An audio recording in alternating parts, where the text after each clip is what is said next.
a vlog, a vlog. This is a vlog. This is a vlog, a video blog.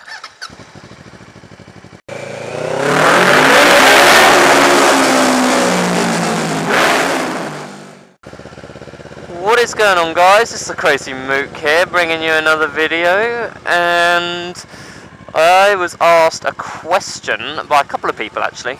Well, a couple, yeah, two people asked me, hey, I've just passed my big bike test, you know, I've got off L plates and I'm looking to upgrade my bike.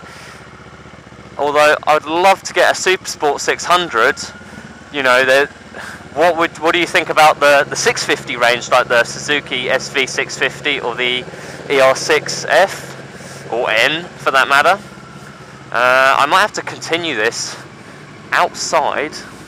So I had two kind of similar messages, so what I'm going to do is just basically give my opinions, and hopefully, maybe, it can... whoa, slow down, son. Pot and kettle much? Oh, so yeah, don't take this as gospel, but you know, it's my opinion, and I feel as though I'm in a place where I can kind of comment on this, because when I first passed my test, I didn't really have the money to fork out for a bike for myself. Luckily, however, my mum had an R6, and I was able to get insured on that. And you know, that was the first big bike I ever properly rode. So you know, this ER6F is the first bike I've owned, big bike, and so you know, I've kind of had a little bit of both worlds. You know, I've had a 600, well, I had access to a 600, and I've got a 650 now. So I think that if you're going to buy a first big bike, a 600, or I don't know, people were under the impression, or I was when I first started looking for bikes, is you see 650 or like a Suzuki SV 650 and you go, oh yeah, that must be much more powerful than a GSXR 600, because 600 is smaller than 650. So, but what usually happens is that these 650s are like twin cylinders, so you know, there'd be a V or a parallel, and they're tuned mainly for torque rather than power, whereas these big super bikes like these 600s and these litre bikes, they're inline 4 cylinders and they're pretty much all out power. My opinions. Firstly, I want to get this out of the way. A 600 Super Sports for your first bike, if you can get insured, that is a stupid idea. Seriously, I got on a 600 straight from a 125, and I just thought, yeah, this is great. Look at me, I'm on an R6, I can show off to all my mates, and it was a massive ego feed. You know, you sat there on this R6, and you feel like Johnny Big Bollocks, when in reality I didn't respect the bike at all. I didn't know what it could do compared to any other bikes. I didn't sort of, what's the freaking word I'm looking for here? God damn it, it'll come to me. So that's because I didn't respect this bike. I abused the hell out of it, and although, you know, people were saying, oh, you know, these bikes, they only go as fast as you want them to go, that's bullshit. Straight up there. These people are going so slow to take in the view. Or is he waving me past?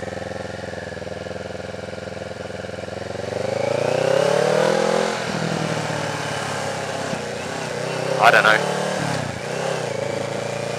And they don't. I mean, generally speaking, these big inline 4s, they're really revvy, you know. I think the R6 rev to like 16,000 revs plus, and so the power kind of only really kicks in at 4,000, and then the real power band is up there like 8,000-9,000 RPM.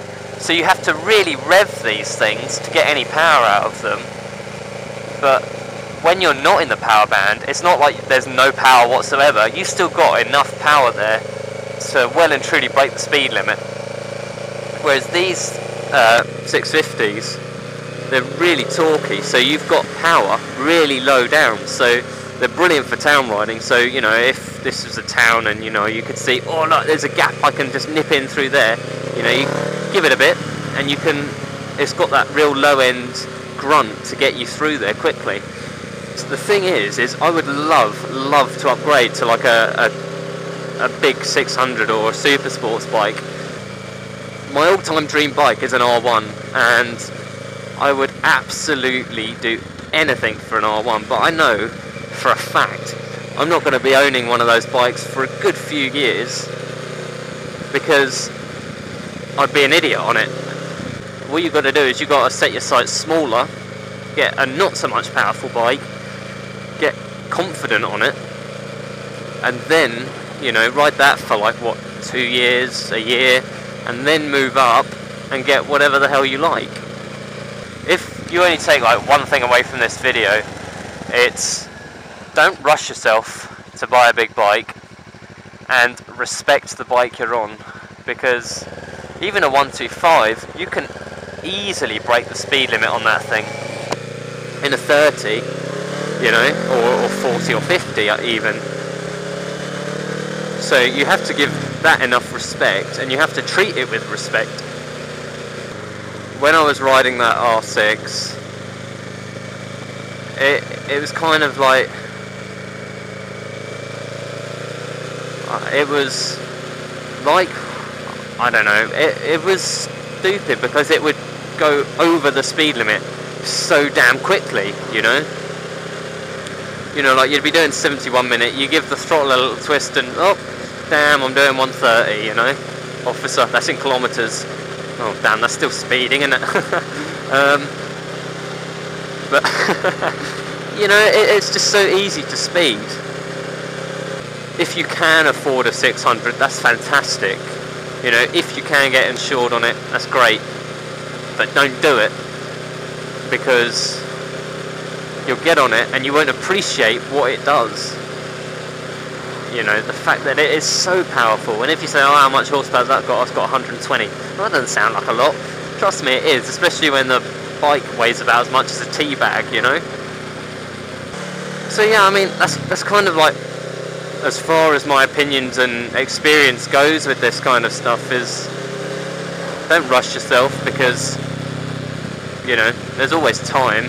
Yeah, because let's be honest, the only reason that you'd want a bigger bike is to show off, possibly, to go faster. Well, I don't really need to go any faster than what this bike can do for me at the moment, and you know, I think it's just a massive ego feed, isn't it? And you need to learn to ride something smaller before you can jump on a big bike. You know, I'm sure you see it all the time, you know, like people with GSX R1000s or R1s or R6s or, you know, the kind of thing, and they don't really ride them. They do like 10 miles an hour around a corner, and then they're racing you in between lights doing about 160, and then as soon as they get to a corner they slow down again. But whereas if you start on a smaller, lighter bike, it's so much easier just to throw it around, and then it just turns you into a better rider. Because if things do go tits up when you're riding your R1 or your R6 that you've longed for so long, and things do start going a bit sideways, then you kind of would have the experience from riding a slower bike faster to be able to recover it. Whereas before, if you just jumped on a big bike, you know, you've got the weight and the power. Like if you go halfway around a corner and you get the power down on a big bike, you know, you might end up low or high siding. Whereas if you kind of get your experience and knowledge up of where you should be doing stuff like that, like opening the throttle and whatever in corners on smaller bikes, you know, they're more forgiving. That's all I'm trying to say, is the fact that, you know, if you haven't got much power there, it's not going to do much damage to you. You know, like with this bike, it's pretty docile. You know, you throw it around a corner, open the throttle up, there's not really a great deal of power there for it to throw you into a hedge. So I hope this has helped somebody, or a couple of people at least. And this video is seemingly getting on for way too long, so you guys enjoy your day, and I will catch you guys in the next vlog. Peace.